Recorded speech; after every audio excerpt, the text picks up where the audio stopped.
There's this resurfaced video of JD Vance where he really goes after one of Trump's main positions, sort of a verbal smackdown on the administration. It's like a real spark for controversy. Yeah, I've seen bits of it. What really stands out to you about the exchange in that video? Well, you got the Lincoln Project jumping in with a sharp ad that lays bare how the Trump administration is, messing with things like Social Security and even retirement funds. It's like they're saying, you worked hard, paid your taxes, and now look what they're doing. Exactly. And isn't it interesting that they highlight how everyday Americans are suddenly seeing offices closed and support staff slashed, all while big shots get all the perks? Yes, definitely. The transcript zeroes in on this problem. If you've been paying into Social Security and saving for retirement, you suddenly find that the safety nets you built are unraveling. It's a pretty alarming take on things. And then, of course, JD Vance throws in that notorious remark about Chinese manufacturers, calling them peasants. That line sure set off a chain reaction, didn't it? Oh, for sure. It's like his use of such dismissive language not only fuels domestic outrage, but even got a savage riposte from a Chinese analyst who pointed out that China's middle class is, well, massive, truly, like 3 times the US urban population. Right, and it exposes a bigger issue, doesn't it? It's not just about crude language, it's about how poorly framed comments can jeopardize international relationships and, frankly, undermine diplomatic dialogue.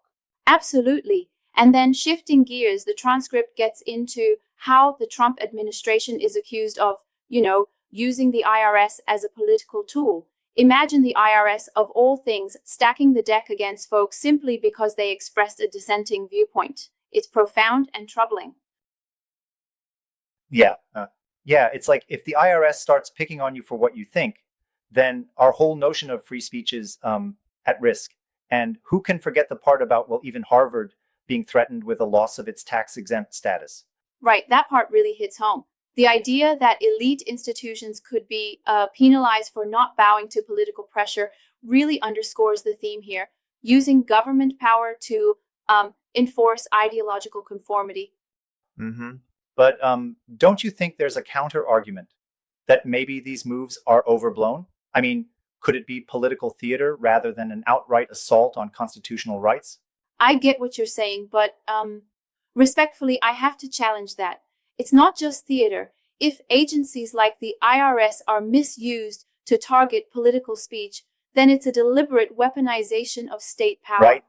And that essentially erodes the foundational ideas of a free society. True, and that's what the transcript hammers home. If the IRS can go after you because of what you think or believe, we no longer live in a free country.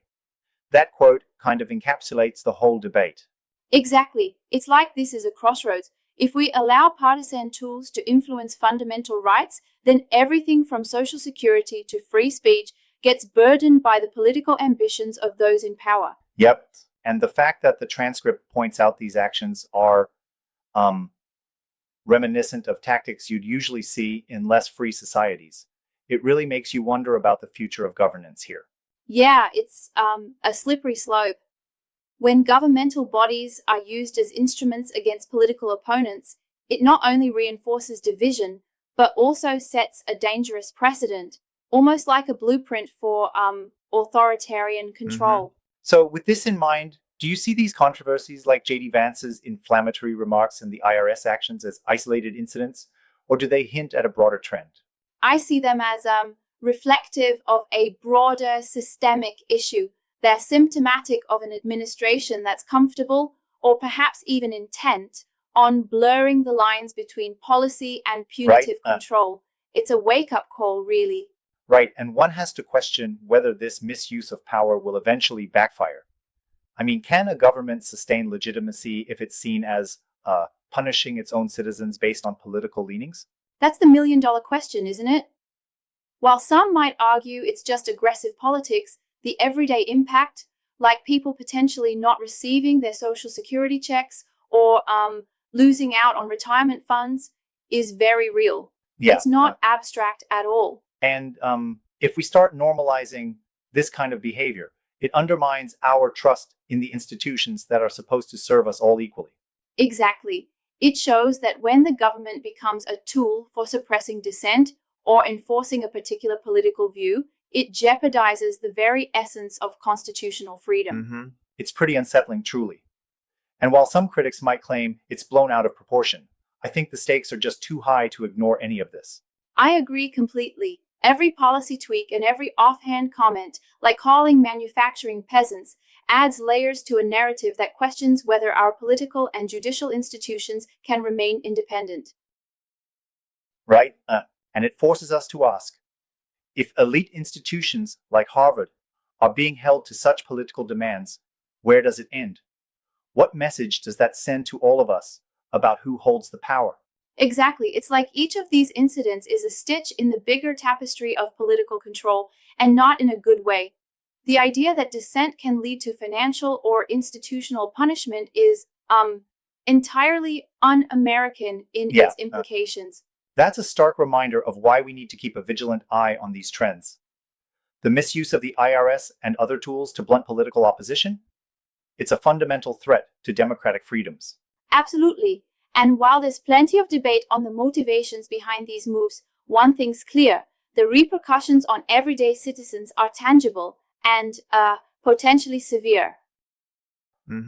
So I guess the key takeaway here is that transparency and accountability in governance are crucial if we're ever going to preserve our freedoms. Would you agree? For sure, and it all comes down to ensuring that our institutions aren't hijacked for political vendettas. If these actions go unchecked, we risk eroding the very foundations of constitutional government. Right? In the end, it's a call for all of us to stay engaged, stay informed, and push back against any misuse of power. Our freedoms depend on it. Exactly. Let's hope that these debates spark not just outrage, but real reform, so that our system can truly reflect the principles of fairness and, equal protection under the law. Yep. Thanks for this deep dive. It's been truly enlightening.